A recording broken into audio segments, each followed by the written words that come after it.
Hi everybody and welcome. This is the very first edition of our creation stories that we will be celebrating in worship here at St. Mark during the month of June. And so our text studies that I will upload on Monday and that we will discuss on Wednesdays will be about the forthcoming Sundays and Saturdays scripture. So this is a study of creation stories. We're going to be looking at the first 9 chapters of the book of Genesis. We're going to be running quickly through some very dense and long stories. And so we have a lot of ground to cover. So every Monday I'll upload this video. On Wednesdays you're welcome to join us here at St. Mark at 9:30 for a live in-person discussion. We will bring that to you on Facebook Live as well, and then we'll capture it and have it ready for you to watch if that time doesn't work for you. So today we're going to look at Genesis chapter 1 and the first 3.5 verses of chapter 2, and I'll explain why it's such a weird break. And next week we'll look at Genesis chapter 2, starting with verse 4b. The week after that we'll go to Genesis chapter 3. Chapters 2 and 3 of Genesis are really one condensed complementary part, and we'll explore the relationship there over the next 2 weeks. And then for the last week of June, we're going to turn to the story of Noah and the flood as a different kind of creation story, and I'll show you why it is that linguistically I think we can make that argument. So then theologically we have to think about that story as a death and renewal kind of creation. So that's our task for the month of June. And I'm sorry about any confusion from yesterday in our announcement.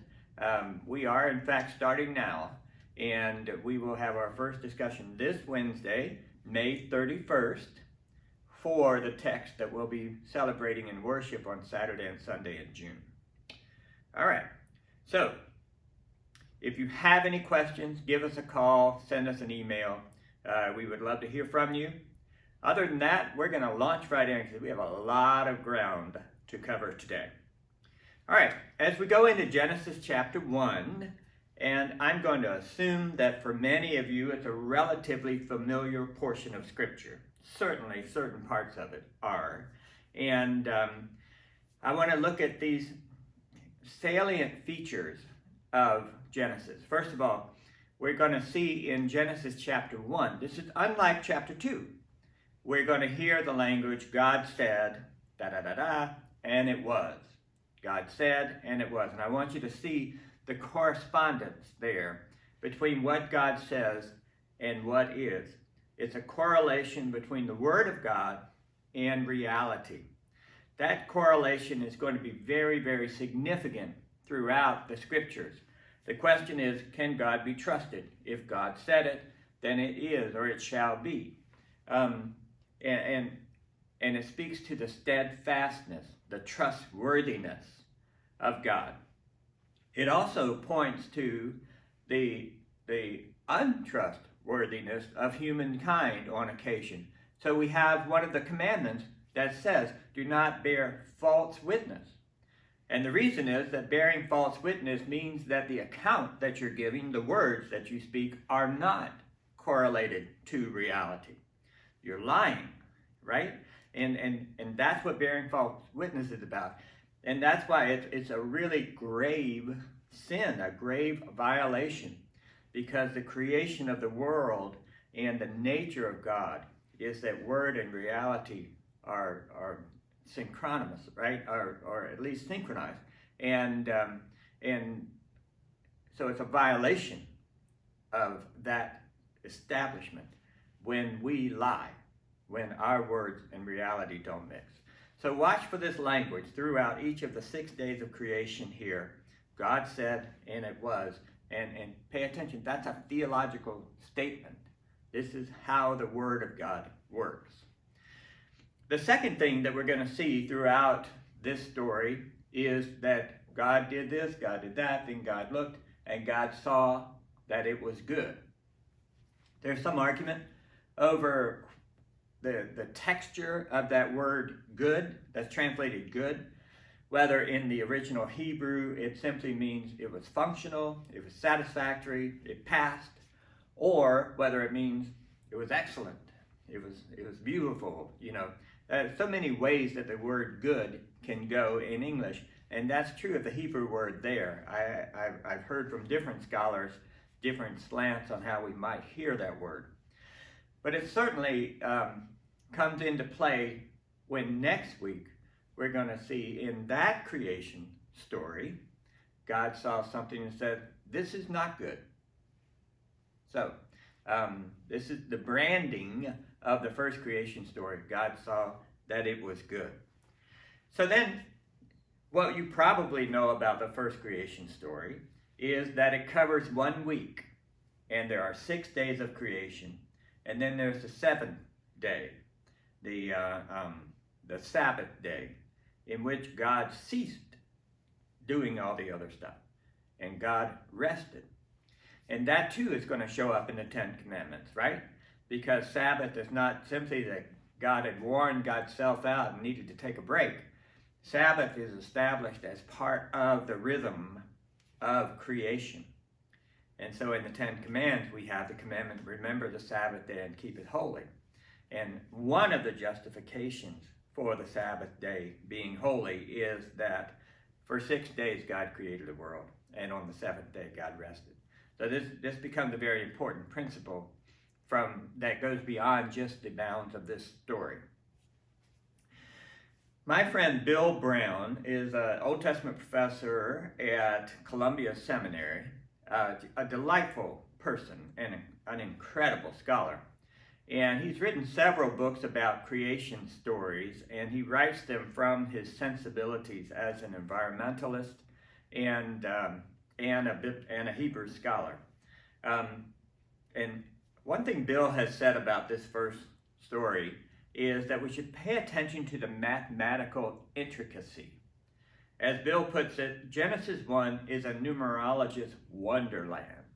So what does he mean by that? Well, first of all, think about how often the number 7 comes up as you read this story. There are 7 days. 7 times God saw something and it was good. The first verse in Hebrew has 7 words. The second verse in Hebrew has 14 words.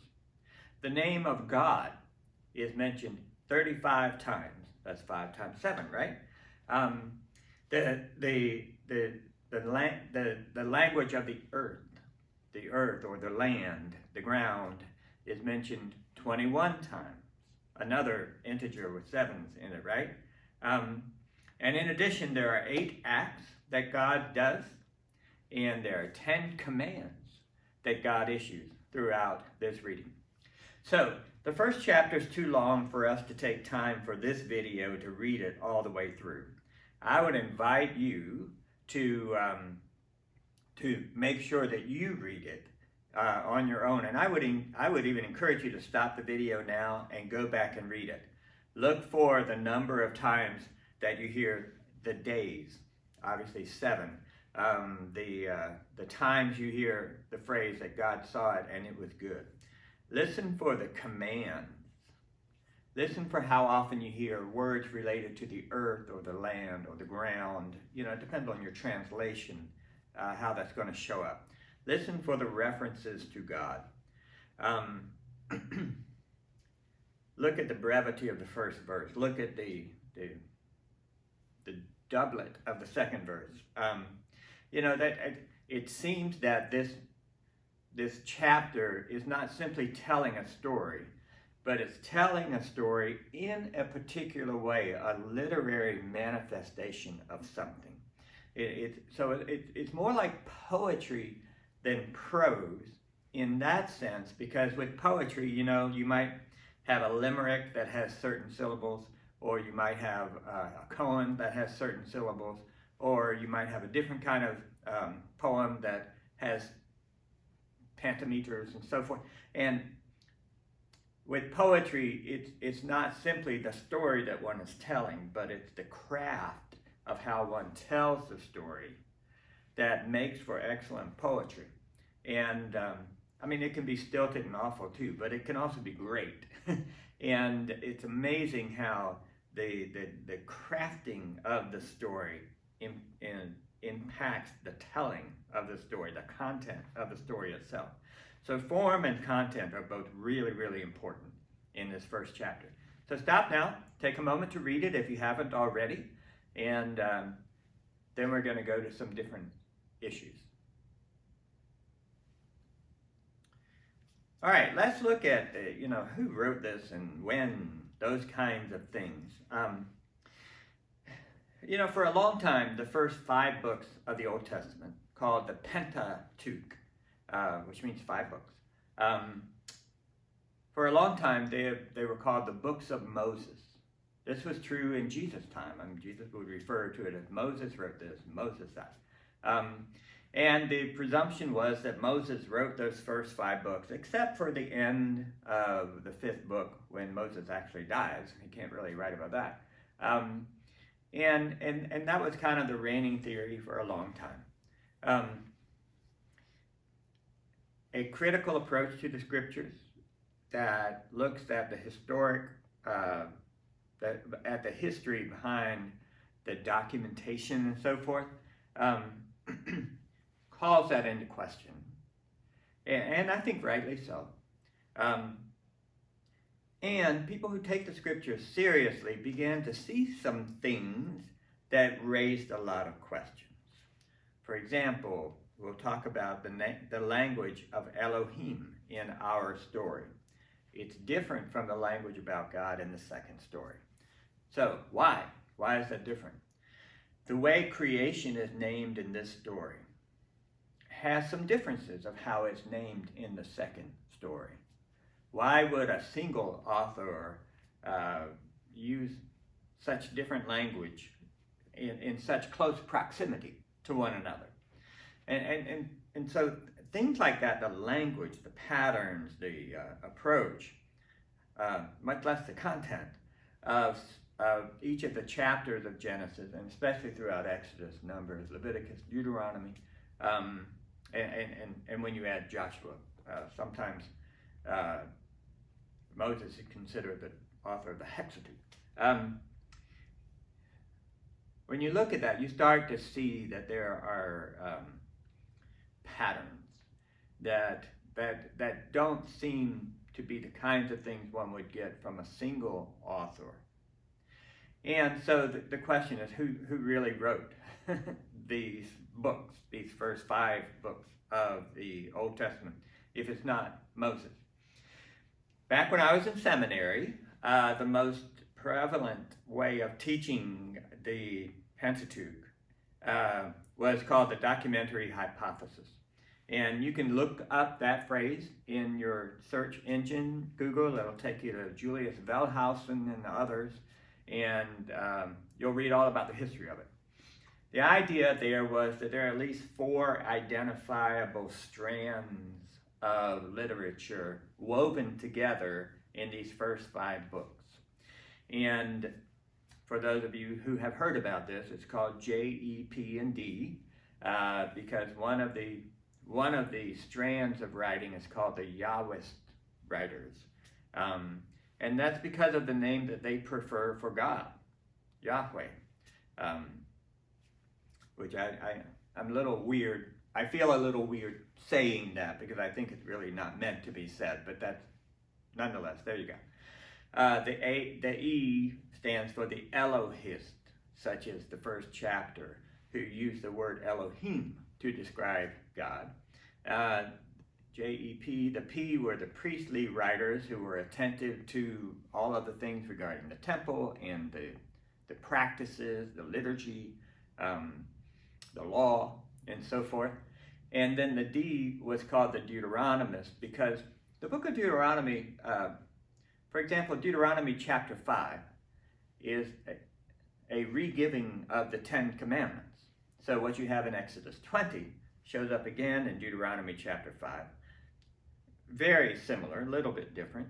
And so Deuteronomy, the word means like the reiteration of the law. and it looks like someone else has come back and written there.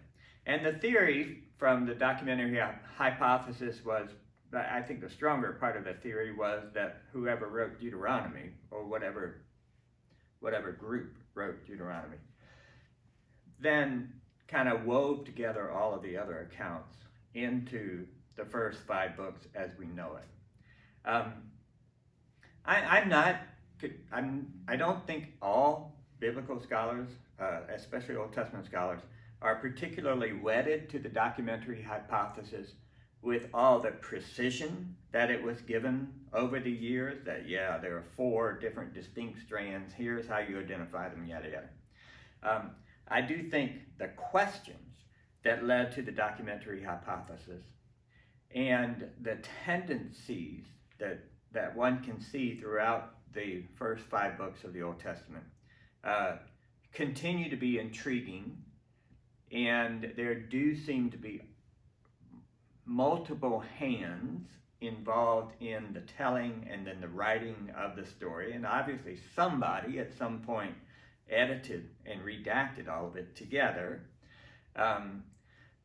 But not a lot of current biblical scholars are going to say, it's the J, E, P, and D, and go strictly with those groups. One person I read recently said, I'm willing to say there are priestly writers and then there are other writers. So they found some of the arguments from the documentary hypothesis very convincing, and some of them that's maybe going too far. So what we're doing is we're getting behind the text and trying to look at some real differences that are in the text, but going behind the text to try to imagine how it came to be that way. And the main reason I'm introducing that is because next week we're going to see one way of speaking about God, and this week in Genesis chapter 1, the word for God is Elohim. Elohim. It as I've heard it described, a fairly generic way of referring to God. It's actually plural. The I-M at the end of an anglicized Hebrew word is the plural. So it might reflect a theology that saw plurality in God. Not to say God isn't one, but as one, a plurality in God. Some people would take that to say, well, there's a Trinitarian understanding or inspiration from the very beginning, whatever. There are a lot of other religions that would use Elohim, and they meant many gods. And we do hear the language in Genesis chapter 1 where God says, let us do this. One of the notions is that there's a divine council of which God is the head. That's not something that you would necessarily see sustained throughout all of this Old Testament, but certainly in Psalm chapter 82 you see it. And so it's it's a curiosity to me that the generic name for God, and not only for Hebrews, but for everybody in that, for all of the religions at that point, the generic Hebrew word for God would be Elohim. That's the name we see in the first chapter. In the second chapter, there's a different name. And I mentioned the documentary hypothesis just so you'll know that scholars have been scratching their heads and doing their homework and making their best guesses, as it were, over the years, because they're stumped by the same questions we might often have. Another thing about the first chapter of Genesis is that while this is called the first creation story, it's called of that because of the order, because it comes before the next one that we'll read next week. However, it's more than likely not the earliest creation story. we imagine that the one in chapter 2 perhaps is an earlier date than the one in chapter 1. For reasons that we'll talk about in our discussion both this week and a little more next week, this story is usually dated either near the end or after the end of the exile. Okay? So, remembering Hebrew history from the Old Testament, you've got the creation stories, then you have the covenant stories, right, where God makes a covenant with Abraham, or the promise with Abraham of many generations, and then you've got the stories of these early church patriarchs, matriarchs. And then starting in the book of Exodus, the people of Israel had, well, at the end of the book of Genesis, the people of Israel have moved to Egypt because Joseph is second in charge, and now they're there in order to survive during a famine.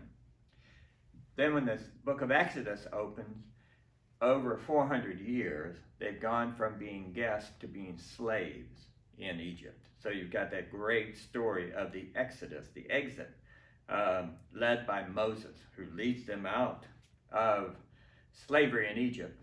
They go through a 40-year period of wandering in the wilderness, and then they come to the promised land, which goes back to the promise given to Abraham. And then throughout the rest of Genesis, you know, you've got them living in the promise. Throughout the rest of the Old Testament, you've got them living in the promised land. All right, so slavery in Egypt was one of the early tragedies that challenged the identity of the people of Israel and their understanding of God, and then their liberation became another story that changed their understanding of God, their language about God, and so forth. But the other tragedy was the exile. So this happened many years later, and it happened after Israel gets a king, the first king Saul, the second king David, the third king Solomon. And then after Solomon, the kingdom of Israel broke into two. And you've got the northern kingdom of Israel, the southern kingdom of Judah. Do I have that right? Yes. And then you have this period called the exile. So Babylon, under King Nebuchadnezzar, come in, they defeat Israel, and there are twin stories about the defeat of Israel, the defeat of Judah later, and so forth. But in 587, that's a significant date in Hebrew history, because that's when the exile took place. And there are questions, you know, over how extensive it was, but it certainly seems that for the people of Israel, their youngest were taken away either as field slaves, their smartest were taken away as house slaves, women taken away as concubines, you know, and just an entire generation more or less decimated by this exile into Babylon. And after a number of years, the Persian king Cyrus came and defeated Babylon in battle. The Assyrians defeat the Babylonians, and Cyrus let the people of Israel go back home. So that happened in 538, before the Common Era. And so through that whole period, the people of Israel were experiencing this time of exile. Biblical scholars, for reasons that we'll talk about later, think that this first story was written sometime around the release of the exile. And we'll explore why some of those theories exist in our discussion together.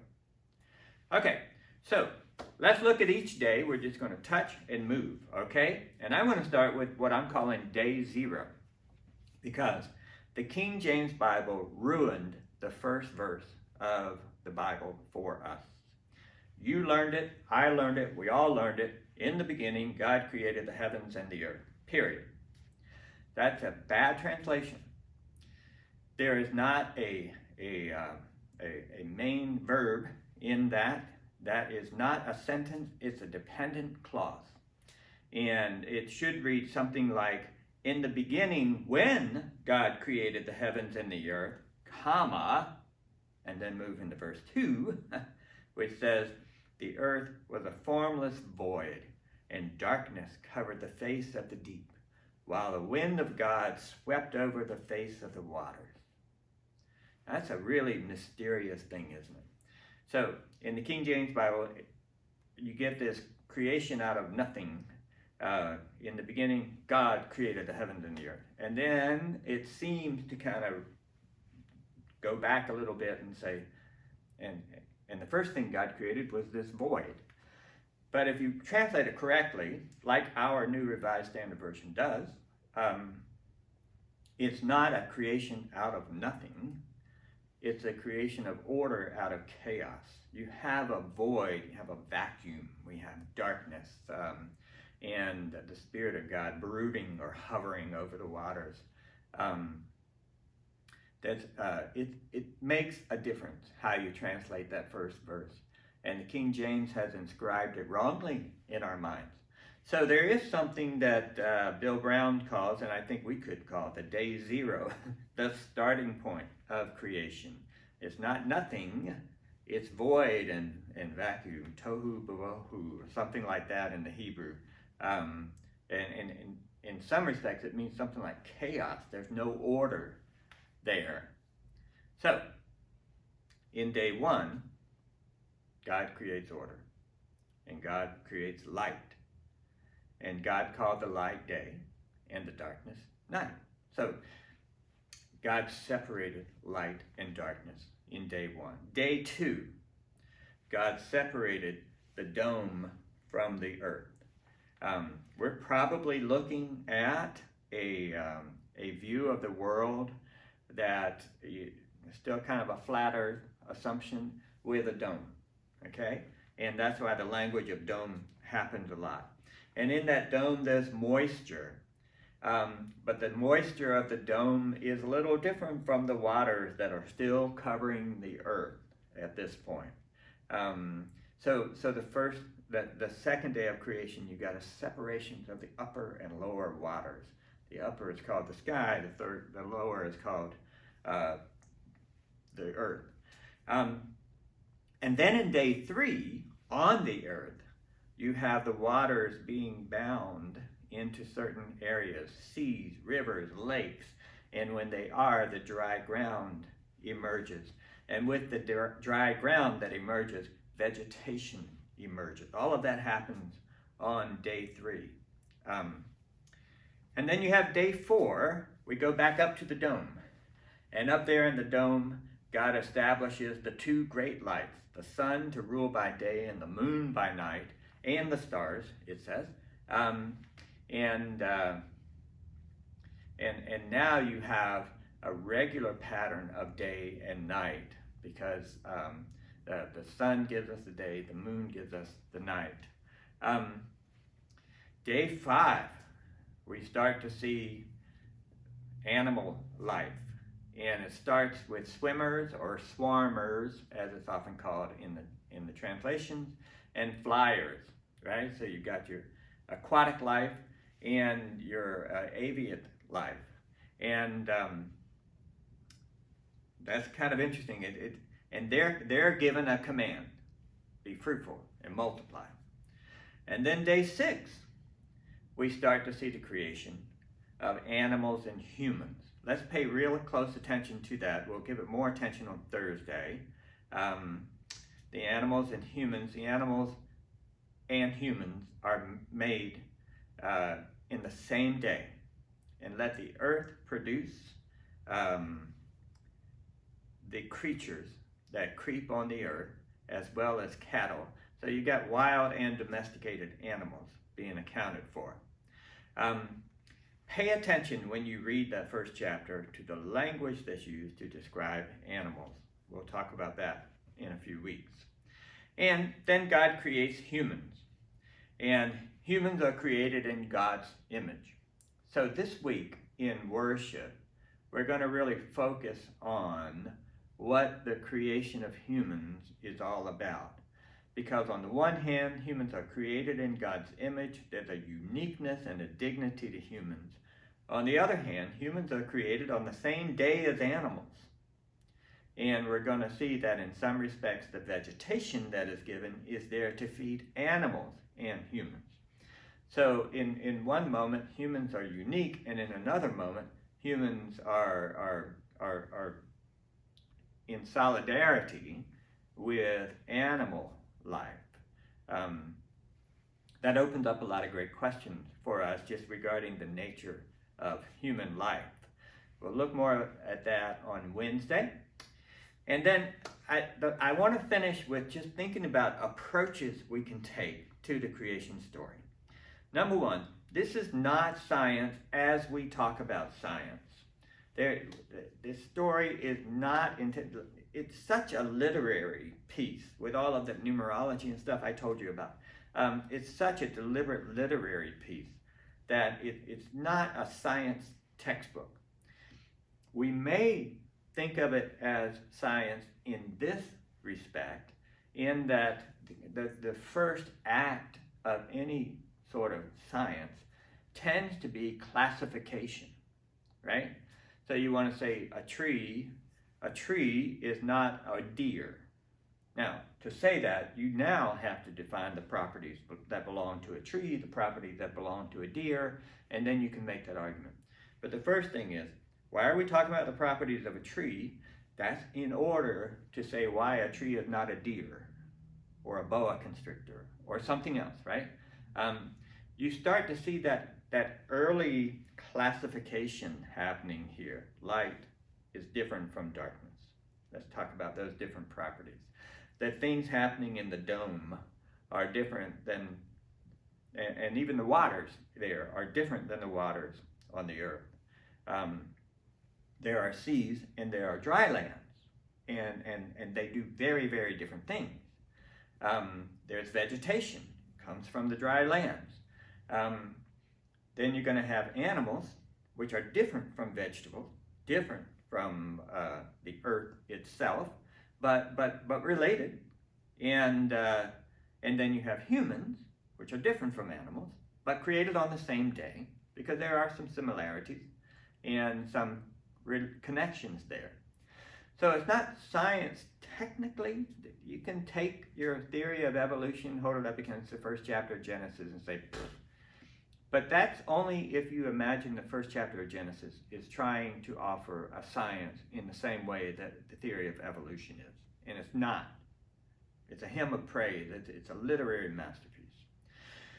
So it's not science as we know it, but it is all about classification and differences and relations, which is what science does in its overall scheme. It is not creation out of nothing. It's order out of chaos. It's often described as a story of hierarchy, and I intended to go through a couple of ways of looking at that, but I'm running out of time, so we're going to save that for both our discussion and the sermon on Sunday. So that's that's all I have to say about the first chapter at this time.